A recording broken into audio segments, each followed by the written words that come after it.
Good morning, students. In our previous video, we had discussed about the introduction of chapter. Now, after the introduction, again I will repeat few of the topics, and after that we'll move to the next topic. Okay. So first is the again definition of health. जिसमें हमने already कल discuss किया था about the health is state of physical mental and social well being. अगर आप mentally physically और socially तीनों तरह से स्ट्रांग हैं, तीनों तरह से स्ट्रेस फ्री हैं ना, आप फिजिकली फिट हैं, मेंटली आपको कोई भी स्ट्रेस नहीं है और सोशली आपके सबके साथ जो रिलेशंस हैं आई विल नॉट से कि बहुत अच्छे या बहुत बुरे, but you can say neutral, because आजकल का जो टाइम है, ठीक है, तो उसके अकॉर्डिंग ना ठीक है, बहुत ज़्यादा अच्छा भी नहीं और बहुत ज़्यादा मतलब वर्स्ट भी नहीं, ठीक है, तो at least you can stay neutral. Neutral तो हम रह ही सकते हैं। Okay, so in that case we can say that we are healthy. Okay, next conditions necessary for good health, good physical and social environment. Obviously है कि हम healthy तभी रह सकते हैं जब हमारे आसपास का फर्स्ट जो physical environment means जैसे pollution, जो आजकल की सबसे बड़ी समस्या है, सबसे बड़ी प्रॉब्लम है, और स्पेशली जो मेट्रो सिटीज़ हैं जैसे जोधपुर राजस्थान में भी, जैसे आपके क्या है कि यहाँ पे जो जोधपुर या बाड़मेर वाला जो एरिया है, रीजन है, यहाँ पे क्या होता है आपको पता ही है कि हमेशा डस्ट पार्टिकल्स में जैसे ये सैंडी सॉइल की भी यहाँ पे होती है, तो वो ऑलरेडी एनवायरनमेंट को बहुत ज़्यादा पॉल्यूट कर देती है। तो सपोज व्हीकल्स अगर कम भी चल रहे हैं, उसके बावजूद जोधपुर में क्या होगा कि पॉल्यूटेंट मिलेंगे और एरिया पॉल्यूटेड रहेगा because of presence of dust particles और kinds of soil, sandy particles जो होते हैं, ठीक है। तो दैट्स वाई यहाँ के जो पार्टिकल्स जो पीपीएम में हम जो मेजर करते हैं पॉल्यूटेंट, वो भी बहुत ज़्यादा हार्मफुल है along with the metro cities. Metro cities में तो क्या है कि व्हीकल्स ऑब्वियसली चल ही रहे हैं, तो वो तो पॉल्यूटेड होना ही है, बिकॉज आपको पता है कि एक घर में 5 अगर बंदे हैं तो वो पांचों ही क्या करते हैं, पांचों की अलग अलग पर्सनल व्हीकल है, because we are not thinking about the earth and environment. Okay, so good physical और सोशल एनवायरनमेंट में हमारे आसपास, जैसे फिजिकल तो मैंने ऑलरेडी बता दिया, सोशल एनवायरनमेंट हमारे आसपास में नेबरहुड में अच्छे लोग रहते हैं, मतलब मैनर से रहते हैं, या बेसिकली कि पीसफुल एनवायरनमेंट होना चाहिए। Okay, next good economic conditions obviously बहुत ज़रूरी है। अगर हमें 3 टाइम का खाना मिल रहा है, स्पेशली इस पैंडेमिक में, वी आर लकी वन, हमसे लकी और कोई नहीं है, बिकॉज आप भी जानते हैं माल न्यूट्रिशन आपने सुना होगा, हमारी कंट्री में हर साल माल न्यूट्रिशन होने की वजह से काफ़ी सारे बच्चों के, इन्फेंट्स की, इनफैक्ट काफ़ी सारे लेडीज़ की, मदर्स की डेथ हो जाती है। Okay, so this must be there कि हमारे पास एटलीस्ट ऐसी इकोनॉमिक कंडीशन होनी चाहिए कि at least we can get meal 3 times a day, हम 3 टाइम का एटलीस्ट खाना खा सकें। ऑन द अदर हैंड आज भी हमारी कंट्री में ऐसे बहुत सारे लोग हैं जिनको 1 टाइम का भी खाना नहीं मिलता। We should thankful for many things to God, to universe.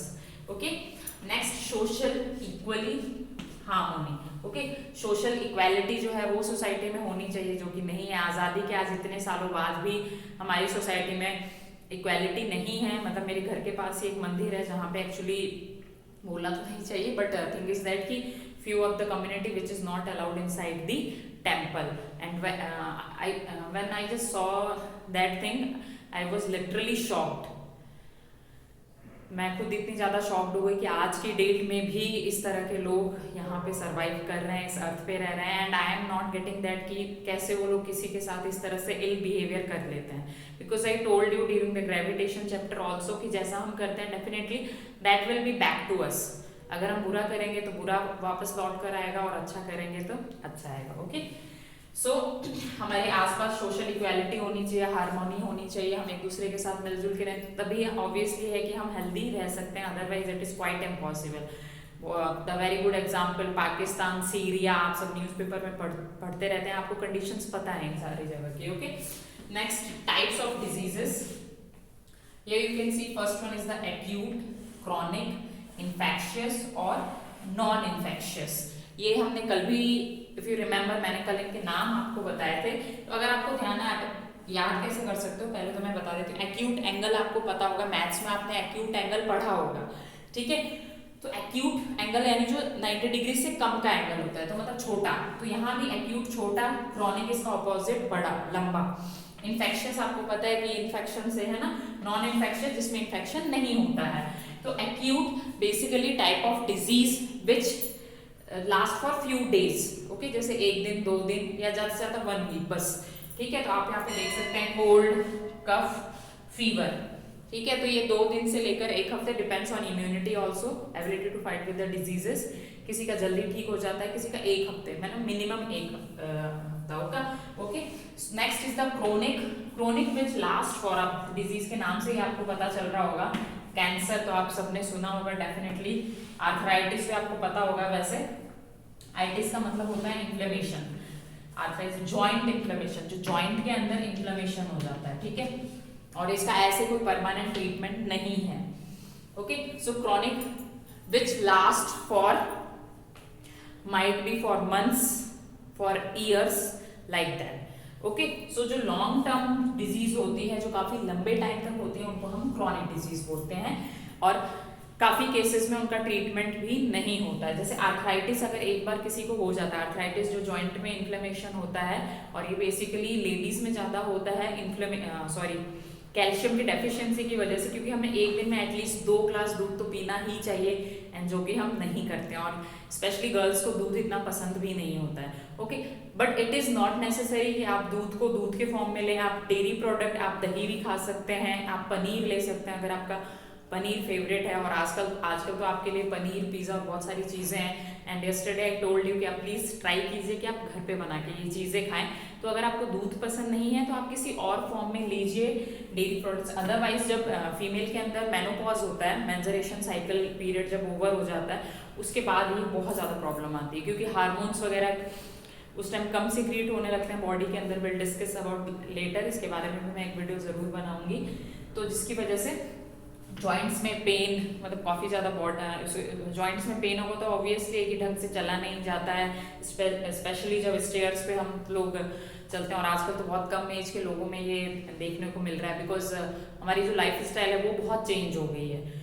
हम लोग आउटडोर गेम्स नहीं खेलते हैं। ऊपर से जब कोविड आया उसके बाद तो ऑब्वियसली कि बाहर जाना मना ही हो गया, तो घर पे भी हम इतना अच्छे से ना वर्कआउट करते हैं, ना हम लोग ध्यान देते हैं। First thing, second thing laziness, कि अगर आपको, हमें पता सब कुछ है कि योगा हमारे लिए अच्छा होता है, हमें ब्रह्म मुहूर्त में या सुबह 4 बजे उठ जाना चाहिए, 4 नहीं तो एटलीस्ट 5 बजे तो उठ जाना चाहिए सुबह, या फिर सूरज उगने से पहले, बिफोर सनराइज हमें उठ जाना चाहिए, ठीक है। और जो हम सूर्य देव जी को जल चढ़ाते हैं, that is also having the scientific reason, उसका भी एक साइंटिफिक रीजन होता है। जितने भी हमारे इस तरह से छोटे छोटे जो रिचुअल्स होते हैं, we know everything, but thing is that कि हमें करने में थोड़ा सा लेजीनेस फील होता है, आलस आता है। And I can't get it why, because सब लोग एक जैसे तो होते नहीं है, सबकी हैबिट्स और सारी चीजें अलग होती हैं, ओके।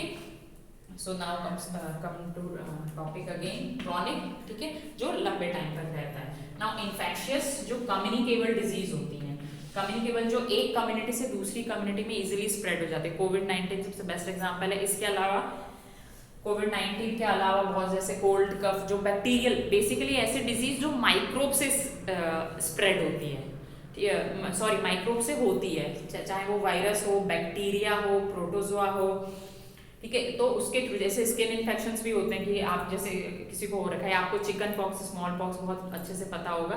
तो ये क्या होता है कि एक पर्टिकुलर पर्सन से दूसरे में इजीली ट्रांसफर हो जाए, उसी को हम लोग बोलते हैं इन्फेक्शियस या कम्युनिकेबल, यानी एक कम्युनिटी के थ्रू जो स्प्रेड। आपको स्वाइन फ्लू याद होगा जो काफी टाइम पहले आया था, और अभी बर्ड फ्लू चल रहा है। नेक्स्ट इज नॉन इन्फेक्शियस और नॉन कम्युनिकेबल। नाम से ही आपको पता चल रहा होगा, जो इन्फेक्शियस नहीं है, जो एक पर्सन से दूसरे में ट्रांसफर नहीं होता है। जैसे नॉर्मल जो फीवर होता है, क्योंकि वो किसी माइक्रोब से नहीं होता है, या जैसे हेडेक है, जॉइंट्स पेन है, आर्थराइटिस है, ये जो है एक दूसरे से ट्रांसफर नहीं होती हैं, नहीं फैलती हैं, ओके, स्प्रेड नहीं होती। So these are the basic diseases. इसमें आपका इम्पोर्टेंट जो इन्फेक्शियस नॉन इन्फेक्शियस था हम पहले भी पढ़ चुके हैं। एक एक्यूट, क्रॉनिक, प्लीज आप याद रखिएगा कि एक्यूट और क्रॉनिक होते क्या हैं, ओके। इसके बाद हम लोग करेंगे कॉजेज। वैसे मैं आपको कॉजेज बता ही चुकी हूँ। जो इन्फेक्शियस डिजीज के कॉजेज क्या होते हैं, वायरस से, जैसे वायरल डिजीज जैसे एड्स है, एड्स के बारे में हम लोग डिस्कस करेंगे इस चैप्टर में, जो कि बहुत जरूरी है, okay. obviously we should have knowledge, that basic knowledge of, a little bit knowledge of each and every disease, so that will take prevention, हम लोग पहले से ही सावधानी ले सकें और इस तरह की बीमारियां ना हो, okay. So till today will do till there. Next हम कॉजेज करेंगे, देन मीन्स ऑफ स्प्रेड, कैसे फैलता है। इसके बाद हम लोग मैंने कल भी आपको बताया ही था वैक्सीनेशन, इम्यूनाइजेशन, एडवर्ड जेनर की स्टोरी कि कैसे एडवर्ड जेनर ने अपने बेटे के ऊपर ही एक्सपेरिमेंट किया था। Okay, so thank you so much, have a nice day.